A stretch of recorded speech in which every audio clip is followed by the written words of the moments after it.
All right, and we are live. And welcome to episode 37 of TLC Tech Learn Coffee. I am your host along with Nancy Minikotzi. My name is Lisa Nowakowski, and I'm a fifth grade teacher in South Monterey County in California. And I'm Nancy Minikotzi. I'm an instructional technology coach in Northwest LA County.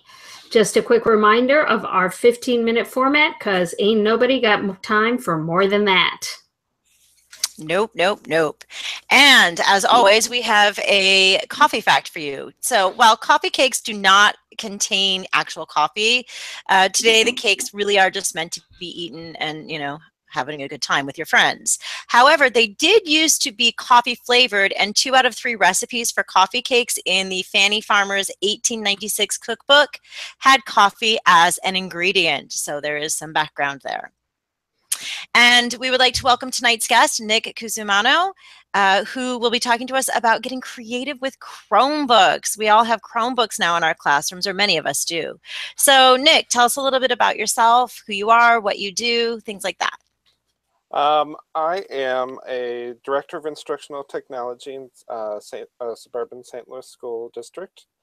And prior to that, for 21 years, I was a theater and film teacher. So definitely got that creativity part down pat, and followed. Lisa was one of the first people I followed on Twitter way back when I got on Twitter in 2012.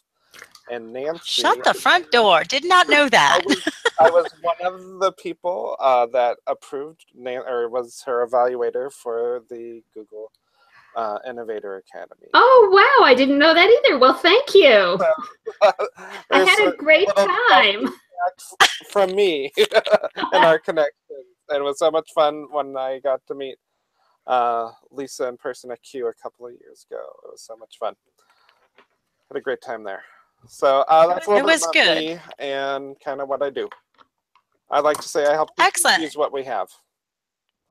Well, we're really excited to hear to help other teachers get creative and be as creative as you are, as you were in the classroom. So what are some advantages of using the Chromebooks with students? Because I know a lot of teachers are still a little skittish on that. Well, to me, a Chromebook is a multi-versatile device. To me, it's a workhorse. It's there to get stuff done, and it's so easy to use. And I think you can do so much with it. You just have to jump in and explore, and I'll share some resources with you about that. And I think the future of Chromebooks offers even more with Android coming to Chromebooks, and touch screens and front-facing cameras. I think within a year or two, it's going to make them very powerful tools. That's excellent. And you mentioned that you'll share resources, and we'll share those resources as well below here on our YouTube channel, and we'll also share it on our website, tlc.ninja, for everybody to check out as well. So thank you for sharing that. So how did you use to get started the year with Chromebooks when you were in the classroom, and how do you advise teachers to get started the year with Chromebooks? 1, don't be afraid of it. And 2, if you have problems, ask the kids for help. They will be able to dive in.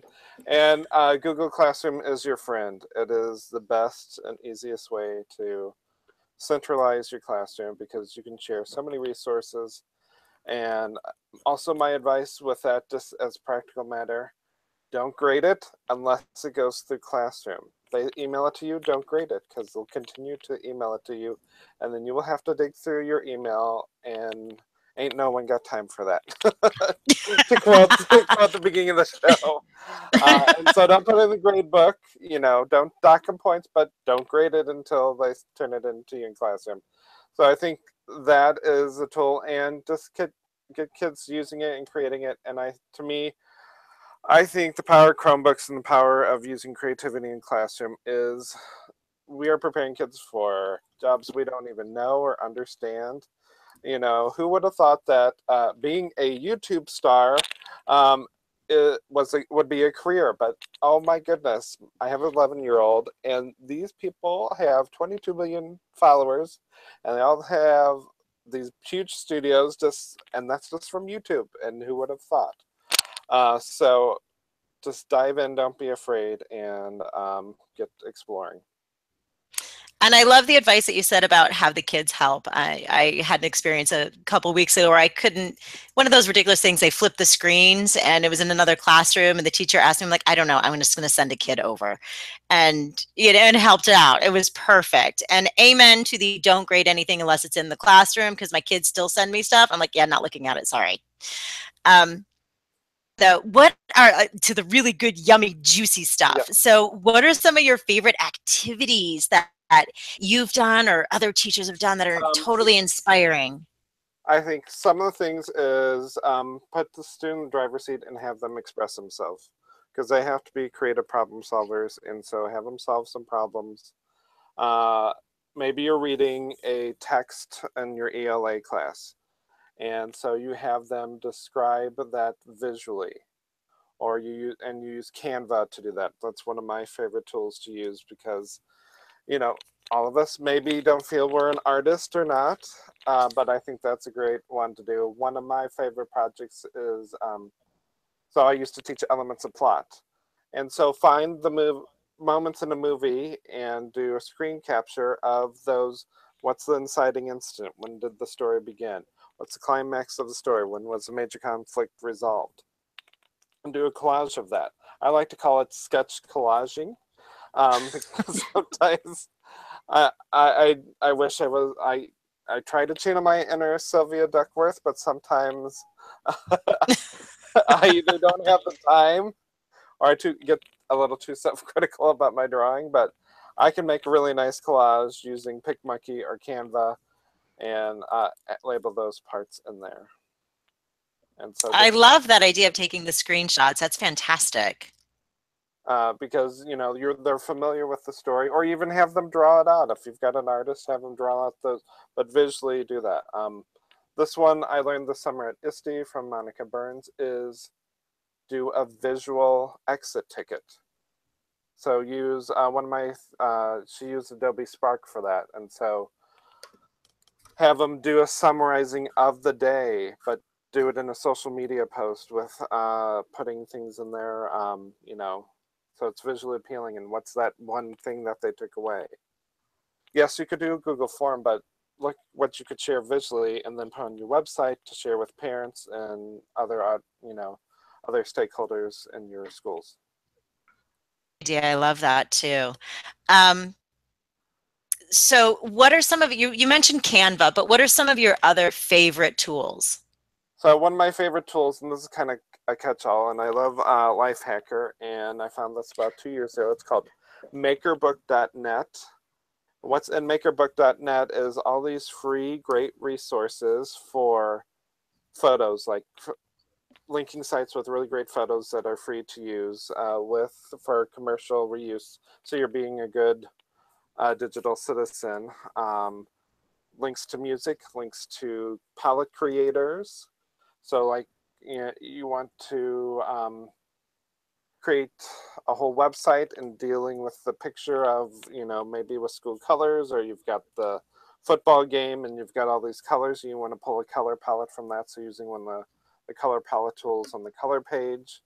There's textures, there's, if you have Photoshop, you can then kind of use that to create some layered things, like design your idea for an app, and what would the marketing for the app be like, and then you can put it in their iPhone type background, and Yeah, kids get a kick out of that because they kind of see the real world view of how marketing works and how to put a product idea there, or how to present their ideas visually.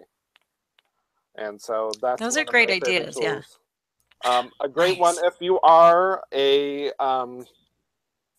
Photoshop aficionado, but you don't want to pay the money. Pixlr Editor is your friend.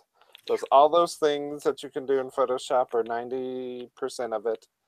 I am not a Photoshop aficionado. It takes me too long, but I love myself some PicMonkey.com. It's one of my favorite ones, and I'm cheap, but I will pay my $30 a year for PicMonkey because one, you can be a superhero, a zombie, Day of the Dead, Santa Claus, romantic, whatever you want to have. I love their themes, and I also find it great. I can do layered stuff in there that I can't do it in Photoshop. My brain does not work that way, but I can do it in PicMonkey. Now, PicMonkey, you said you pay $30 a year for it, but don't they also have like a free version as well? Yes, they have the free account. Where they get you is that one page that is kind of the lose the weight one, and blemishes, and whiten your teeth, and change your eye color. But but as a free tool, it's good to get people started in that, and if they want to go explore more on that, then they can definitely upgrade. Yeah, that's great. And they let you know if they have the crowns on there, then that lets you know it's a paid feature. And there's tons and tons of other photo editors on there, and I've linked that in what I've shared with you, which is tinyurl.com/cloud_create. And so lots of tools there. If you have an iPad or I think it's also Android, there's the Vincente and Prisma app. And that's really cool to take pictures and actually help your students learn about artists, because lots of their stuff is based on the artwork of various different people. That's great. Yeah. And the kids know how to do all of those layerings and things from like Snapchat and everything already. So, yes, great. They're a lot better at it than I am. Yeah, me too. So what have your students, or like, what have you noticed through bringing in these creation tools within the classroom over the last several years? What have the students been saying? Have you noticed more engagement? I think anytime you put the student in the driver's seat, they have ownership. It's not, and if you can provide them an audience, they up their game. And so just letting them know that, with parent permission and all that, cross your taking care of all that type of paperwork, they will up their game and they are expressing themselves. It's not just doing a worksheet, great, oh, no one ever comes home and goes, oh, this is the most wonderful worksheet.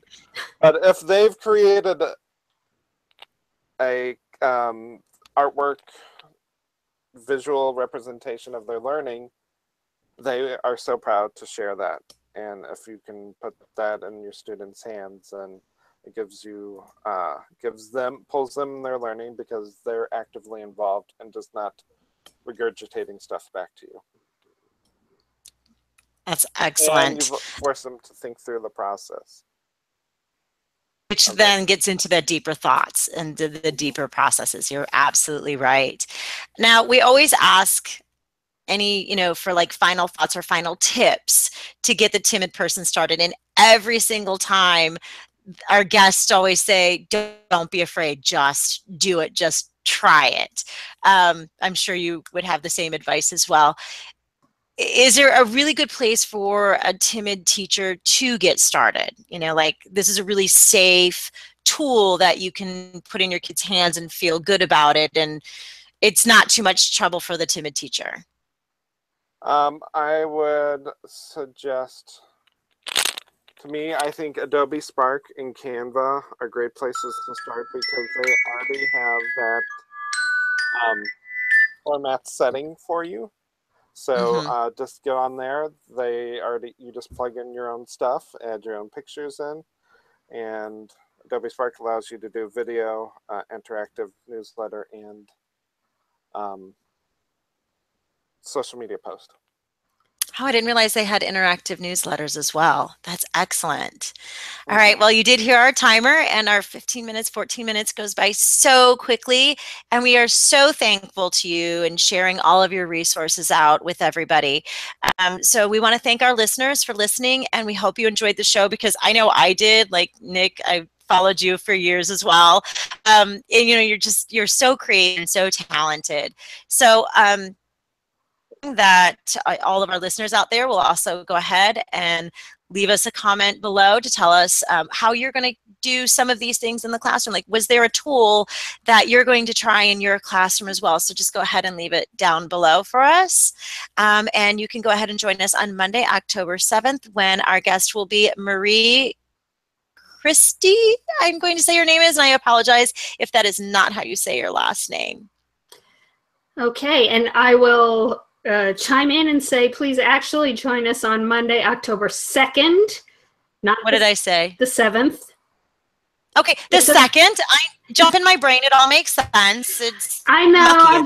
I'm just excited to meet Nick, and yes, I've never met him, and now to find out that he was on the GC on the Google Innovator Committee. I have no words. And anybody who knows me knows that is a rare thing. Lisa's laughing. Anyway, I'm verklempt. So I just want to say to our listeners, remember, we're always looking for guests to share the wonderful things they're doing in their classrooms. So if you know someone who fits the bill, or if you want to get your 15 minutes of fame and be a guest on our show, we'd love to have you. Please visit tlc.ninja and complete the contact form to let us know, and we'll be in touch. Thanks for listening.